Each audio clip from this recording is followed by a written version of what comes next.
Peaches. Welcome to Broadcast 31. You all look good. I really mean it. Well, anyways, let's have Lauren tell us what's in store for this week. Hi Peaches, welcome to this week's announcements. On Monday, May 2nd, there is no articulation, but it is Brothers and Sisters Day. Also, if you would like a refreshing Jamba Juice after the 2022 Fun Run, order forms will be sent out Monday. Your choices will be strawberry roll or orange drink. Each drink will be $4. The form will be due May 18. On Tuesday, May 3rd, kindergarten has articulation and it is chocolate custard day. On Wednesday, May 4th, first grade has articulation and it is orange juice day. On Thursday, May 5th, second grade has articulation and it is cartoonist day. On Friday, May 6th, there is no articulation, but it is space day. Starting on Friday is National Nurses Week, so we would like to thank Mrs. Pang for taking care of everyone at Peaches. By the way, this week our teachers will be honored because it is Teacher Appreciation Week. We will also be doing a lot of testing this week. Grades 3 to 6 will be having SBA testing. The school will also be having Rigby testing and iReady diagnostics. Remember to get enough sleep and eat breakfast. Congratulations to all Aloha finalists and winners. You all worked so hard. Mother's Day is also on Sunday, May 8th. That is it for this week's announcements. Thanks, Lauren. I can't wait for this week. I'm kind of hungry. Too bad we'll have to wait hours on end for lunch since it's the morning. I'll be telling you what's for lunch because I signed up for 2 things though. Hey Peaches, I'm hosting lunch. Monday's lunches: tasty tenders, rice, salad, baby carrots, veggie sticks, and applesauce. Tuesday's lunch is tuna sandwich, corn chowder, salad, tomato veggie, and edamame and slushy. Wednesday's lunch is nacho cheese, steamed broccoli and corn, fruit juice. Thursday's lunch is chicken sandwich, tater tots, coleslaw, baked beans, and mixed fruit. Lastly, Friday's lunch is Kahlua pork with cabbage, rice, lomi tomato, and pineapple. Thanks, me. Now let's have Jacob tell us some things about perseverance. That reminds me, SBA test is coming up, so remember to do your best. You can do it! Welcome to Peaches Mindset. For this broadcast, we're doing perseverance. Instead of just a regular broadcast, I'm going to teach you how to persevere during the SBA test. For the reading test, if you're having a hard time, just take a break, rest your eyes, and try harder. During the math SBA, things can get really difficult and confusing, so just try your best and find new ways to solve the problem. By doing this, you can persevere during the SBA test and get the best score possible. That's it for Peaches Mindset. I wonder what happens when you mix a bunch of liquids together. Will it explode, make you eat dirt, or run uphill until you just can't do it anymore? Or will it be something more simple than that? Let's find out.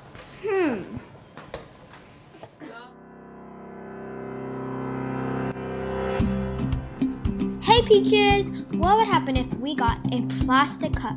Then we poured oil and food coloring into the cup. After that, we mixed it up. Then we got another clear cup, which then we filled with water. After, we added the food coloring and oil mixture into the cup. Let's pause that right there. Before we find out what happens, let's hear what other people think might happen. What do you think would happen if food color mixed in oil will be mixed in water? I think the water will become colorful. Thank you. What do you think will happen if you mixed food coloring into oil and put it in water? The oil would change color, and when you pour it into the water, it wouldn't mix. I think that the water would turn different colors. I think the water will change color. The oil will not mix with the water, and the food coloring will mix with water and oil? I think the oil will turn colors. I think water and oil.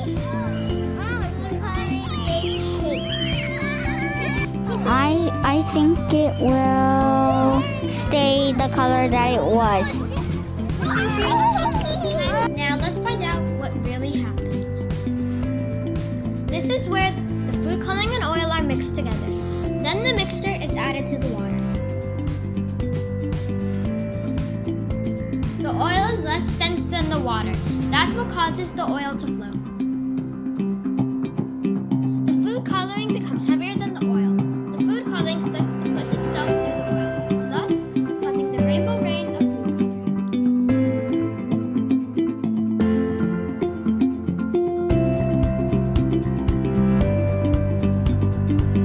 Thanks for watching, Peaches. Bye! I didn't exactly think that would happen. Actually, yes, I did. That's what we say every time if you haven't noticed yet. And for the occasional person of the month segment, Andrew will be asking Jase some questions.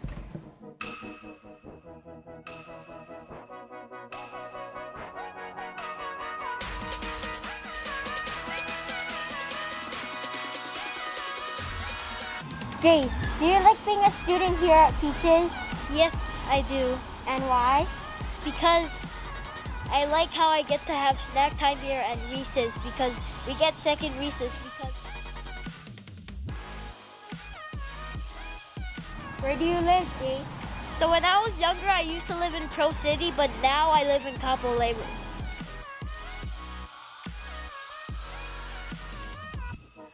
What is your favorite school subject? Art. And why? Because I love to draw and paint.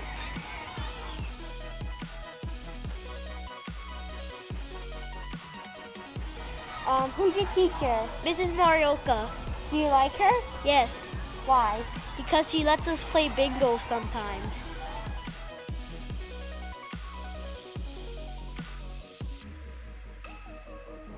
Are you gonna do anything this summer, Jase? Yes. What is it? I'm just gonna look at my iPad all day and watch videos and play video games.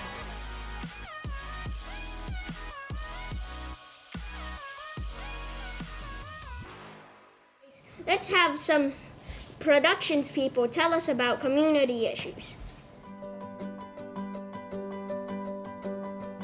Stormwater is water that originates from rain, snow, and ice melt. Stormwater can soak into the soil, be stored on the land surface in ponds or puddles, evaporate, or contribute to surface runoff.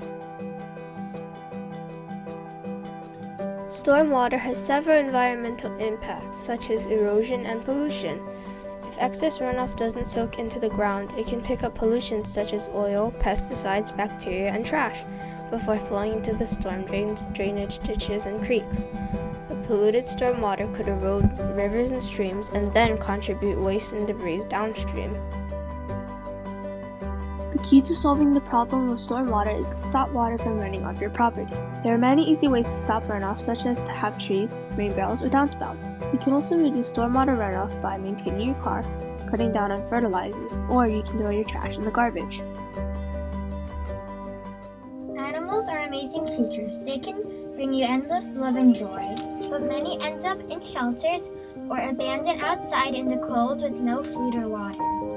This happens when people can't afford them anymore, move and can't bring their pet with them, or simply change their mind. People abandon their animals or leave them at a shelter. When lots of people bring their pet to the shelter, it runs out of space. Abandoned animals without food and water can starve to death. Until someone finds them, they are all alone. One way you can help with this problem is volunteering at your local animal shelter. Volunteers clean water and food bowls, clean out cages, and play with the animals. ASPCA is a group that is dedicated to helping animals in need and to stop animal cruelty. You can volunteer your time or donate money to their cause. You can do research about getting a pet before adopting one. You also can foster animals in your home and participate or start a fundraiser. Now up is Dylan with Did You Know? Welcome to this week's Did You Know? Beijing edition.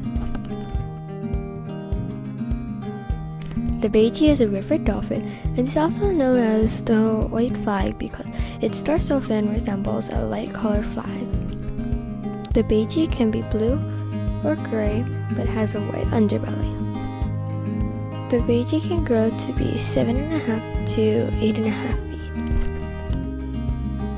The Beijing can live up to 24 years, weigh up to 370 pounds, and can swim to 37 miles per hour.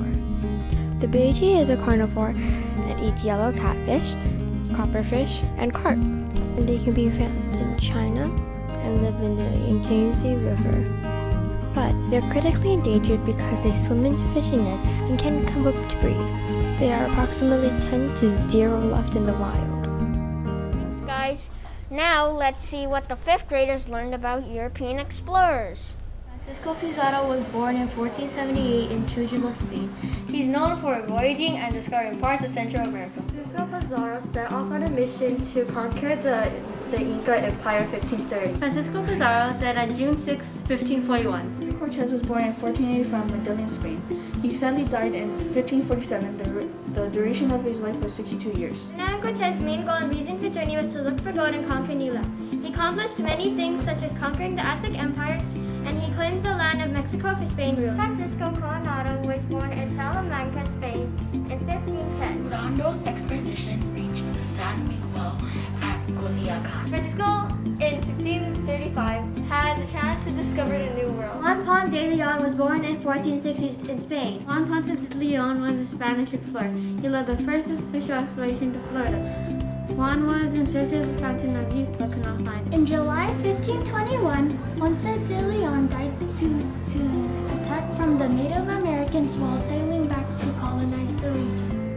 Magellan was born in the 1480s in a tropical country called Portugal. Hernán Magellan was one person who had evidence that the world was round. He was looking for a western route from Spain to the Spice Islands of Indonesia. Died April 27, 1521. Columbus was born in 1451 and he died on 1506 due to a disease. His initial plan was to find a quicker route to Asia. When Columbus got to Central America, he tried to gain money from the natives, but they refused, and Columbus stole tobacco, gold, and many fruit from the natives. Sir Francis Drake wanted to take over the Inca. When trying to do this, he brought a disease called smallpox. He died from dysentery on the 28th of January in 1595 during the sea voyage. Thanks. I'm sorry to say it, but the broadcast is over. We 5th graders will see you in 2 weeks. So say bye to us and hello to them. The 6th graders will see you next week. I hope you'll miss us, because ouch if you don't. Bye.